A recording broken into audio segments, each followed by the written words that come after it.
जय हिंद बच्चों। अगर बच्चों आप लोग क्लास 10th के स्टूडेंट हैं और अर्धवार्षिक परीक्षा 2025 और 26 विषय सामाजिक विज्ञान की तैयारी कर रहे हैं तो ये वीडियो आपके लिए काफ़ी ज़्यादा इम्पोर्टेंट होने वाला है।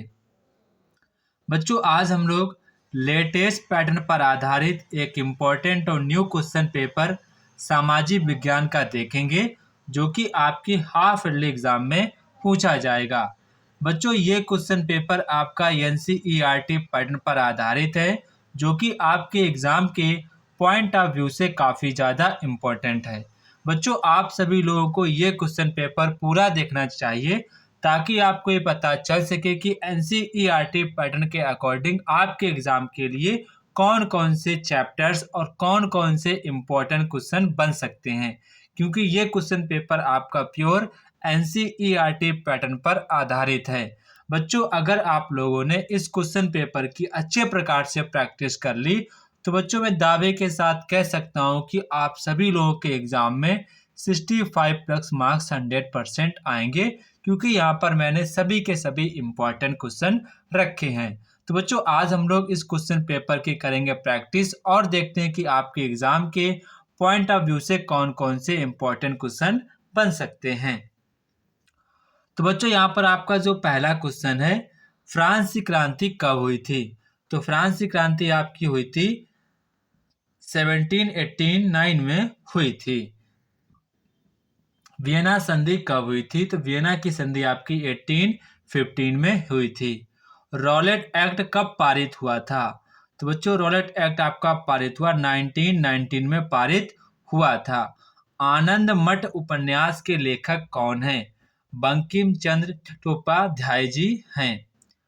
इसके बाद आपके म्यूजिक के प्रणेता कौन है? ठीक है, तो इसका सही जवाब आपका हो जाएगा सुंदर पोपो। कौन हो जाएगा? सुंदर पोपो म्यूजिक के प्रणेता थे। इसके बाद आपका क्वेश्चन नंबर 6 है, आईएमएफ की स्थापना कब हुई थी? आईएमएफ की स्थापना कब हुई थी? जुलाई 1944 को हुई थी। इसके बाद जलोढ़ मृदा कहाँ पाई जाती है? तो ये पाई जाती है आपकी मैदानी क्षेत्रों में पाई जाती है। सुंदरबन राष्ट्रीय पार्क किस राज्य में स्थित है? तो ये आपका पश्चिम बंगाल में स्थित है। प्रोजेक्ट टाइगर की शुरुआत कब हुई थी? तो ये हुई थी 1973 में। भाखड़ा नांगल परियोजना किस नदी पर स्थित है? तो ये आपकी स्थित है सतलुज नदी पर स्थित है। श्रीलंका कब आपका आज़ाद हुआ था? श्रीलंका आपका 1948 में आज़ाद हुआ था। लोकतंत्र में सत्ता किसके हाथ में होती है? लोकतंत्र सत्ता किसके हाथ में होती है? जनता के हाथ में होती है। बेल्जियम की राजधानी क्या है? तो बेल्जियम की राजधानी है ब्रुसेल्स। निम्न में से कौन सा संघीय सूची का विषय नहीं है? मतलब कि संघीय सूची का विषय है, तो वो आपका हो जाएगा रक्षा। जम्मू कश्मीर को कितने भागों में कब बांटा गया था? ठीक है, वो बांटा गया था 2019 में। ठीक है, यहाँ पर आपका कोई भी ऑप्शन नहीं है तो आपको यहाँ पर 16 को 2019 कर लेना है। भारत के किस राज्य में चाइल्ड मृत्यु दर सबसे कम है? तो वो आपका है केरला। ठीक, कौन सा है? केरला।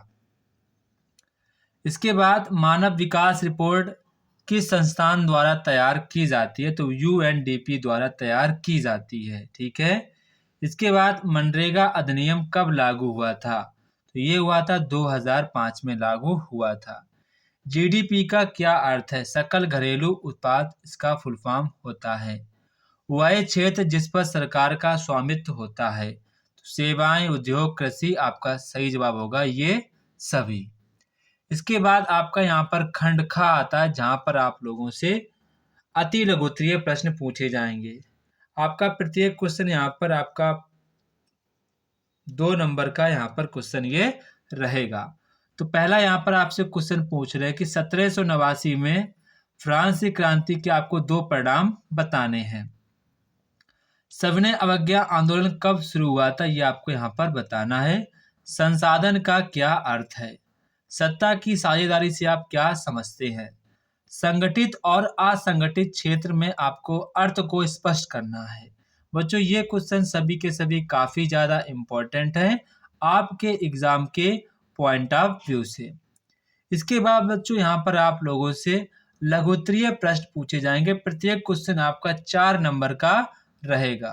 तो बच्चों यहाँ पर आपसे पहला क्वेश्चन कह रहे हैं कि स्वामित्व के आधार पर संसाधनों का आपको वर्गीकरण करना है। अथवा में यहाँ पर आपसे कह रहे हैं कि असहयोग आंदोलन पर आपको संक्षिप्त में टिप्पणी करनी है। जर्मनी का एकीकरण कब और कैसे हुआ था और किसने किया था। अथवा में यहाँ पर आपसे कह रहे हैं कि 1992 में पृथ्वी शिखर सम्मेलन पर आपको संक्षिप्त में टिप्पणी लिखनी है। इसके बाद आपका क्वेश्चन नंबर नेक्स्ट है, भारतीय संघात्मक शासन की आपको 2 विशेषताएं लिखनी है। अथवा में कह रहा है कि आर्थिक विकास की आपको 2 विशेषताएं बतानी है। दीर्घ उत्तरीय प्रश्न यहाँ पर आप लोगों से कह रहे हैं कि निम्नलिखित में से किसी एक पर आपको टिप्पणी करनी है। भारत छोड़ो आंदोलन या फिर जालियांवाला बाग हत्याकांड। वनों से प्रत्यक्ष और अप्रत्यक्ष लाभों का आपको वर्णन करना है। काफी इंपॉर्टेंट क्वेश्चन, आपको इसको याद कर ही लेना है। काली मिट्टी का निर्माण कैसे होता है, इसका आर्थिक महत्व आपको समझाना है। प्राथमिक, द्वितीयक और थर्ड क्षेत्रक में आपको कोई 6 अंतर बताने हैं। अथवा में यहाँ पर कह रहे हैं कि प्रथम विश्व युद्ध कब और किनके बीच हुआ था, इसके परिणामों की आपको व्याख्या करनी है। तो बच्चों ये सभी के सभी काफ़ी ज़्यादा इंपॉर्टेंट क्वेश्चन, इनको आपको अच्छे प्रकार से तैयार कर लेना है ताकि आपके एग्जाम में अच्छे मार्क्स आ सकें। इसके बाद बच्चों यहाँ पर आप लोगों से मैप से संबंधित क्वेश्चन पूछे जाते हैं। काफ़ी आसान होते हैं, बस आपको थोड़ी सी जनरल नॉलेज आनी चाहिए। पहला यहाँ पर जो आपसे क्वेश्चन कह रहे हैं कि उत्तर प्रदेश की राजधानी क्या है, लखनऊ है। जालियांवाला बाग हत्याकांड स्थल आपको लिखना होगा, अमृतसर लिखना होगा। ताजमहल का स्थान आगरा है। जहां चंद्रशेखर आजाद शहीद हुए तो आपको लिख देना इलाहाबाद, ठीक है।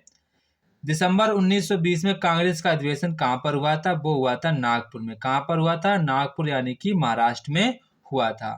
भारत का सबसे बड़ा चाय उत्पादक राज्य कौन सा है, तो आपको लिखना है असम। क्या लिखना है, असम आपको लिख देना है।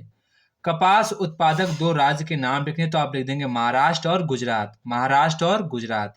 एक प्रमुख अणु शक्ति केंद्र का आपको नाम लिखना है, तो आप लिख देंगे कलपक्कम, और या फिर आप लिख सकते हैं, आप यही लिखेंगे, ठीक है, कलपक्कम। ये आपका पड़ता है तमिलनाडु में। कोयला उत्पादन में अग्रणी राज्य कौन सा है, तो कोयला उत्पादन में आपका सर्वप्रथम आपका स्थान किसका आता है, वो आता है झारखंड का।